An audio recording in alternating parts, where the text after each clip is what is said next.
3 నెలల రేషన్ బియ్యం ఈ నెలలోనే పోస్తున్నారు కదా.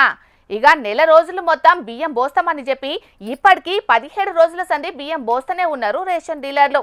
అయినా కూడా ఇంకా సుతం బియ్యం తిప్పలు తీరుతూనే లేవుల్లా చాలా జాగల్లా. ఇగో గీడ పరిస్థితి ఎట్లున్నదో చూడండి. చూస్తున్న రానుల్లా రేషన్ బియ్యం కోసం జనాలు ఎట్లలో పెట్టుకుంటున్నారో. నిర్మల్ జిల్లా బైన్సా మండలం చూచుందులే రేషన్ దుకాణం కాడ పొద్దుడు సందే లైన్లు కట్టిరాట జనాలు. ఏ గంటల కమానం లైన్ల నిల్చున్న బియ్యం దొరకపోయేటాలకు వాళ్ళే ఇట్లా కొట్టుకునే పరిస్థితి మోపైంది. 3 నెలల బియ్యం ఒకటే పారి వస్తుండేటాలకు బియ్యం తీసుకునేందుకు చాలా సేపు పడుతున్నది కాబట్టి ఆలస్యం అవుతున్నదని రేషన్ డీలర్లు అంటున్నారు. కానీ జనాలు మాత్రం పని పాట ఇడిచిపెట్టుకొని రోజు బియ్యం కోసమే లైన్లు కట్టాలా అని ఇట్లా కోపానికి వస్తున్నారు. ఇది ఇట్లుంటే గిది చూడుండ్రి.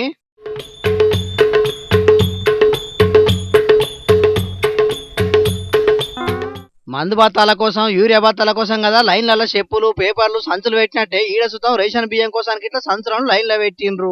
మెదక్ జిల్లా రామాయంపేటలో పొద్దుటిల్లి 6 గంటలకించి పడిగాపులు కాస్తున్నారట అక్కడి జనాలు. అయినా ఇక్కడనే ఏంది ఇప్పుడు ఎక్కడ చూసినా గిదే కతున్నది. ఇప్పటికి 17 రోజుల సంది బియ్యం పోస్తున్నా కూడా ఇంకా చాలా జాగాల జనాల అవస్థలు మాత్రం దప్పుతలేవు. ఈ లెక్కన చూస్తే ఈ నెల మొత్తం పోసినా బియ్యం తిప్పలు మాత్రం తీరేదట్టే లేవు పోండ్రి. మరి పౌర సరఫరా శాఖ మంత్రి ఉత్తమ్ కుమార్ రెడ్డి సారు రేషన్ బియ్యం కోసం జనాలు చాలా అవస్థలు పడుతున్నారు. మీరు మాత్రం అవన్నీ ఏం బట్టనట్టే చూస్తున్నారు. ఇప్పటికైనా జనాల తిప్పలు తీరేటట్టు చూడునని గోసపడుతున్నారు అంటున్నారు. చూడాలి మరి సర్కారు ఏం చేస్తుందో.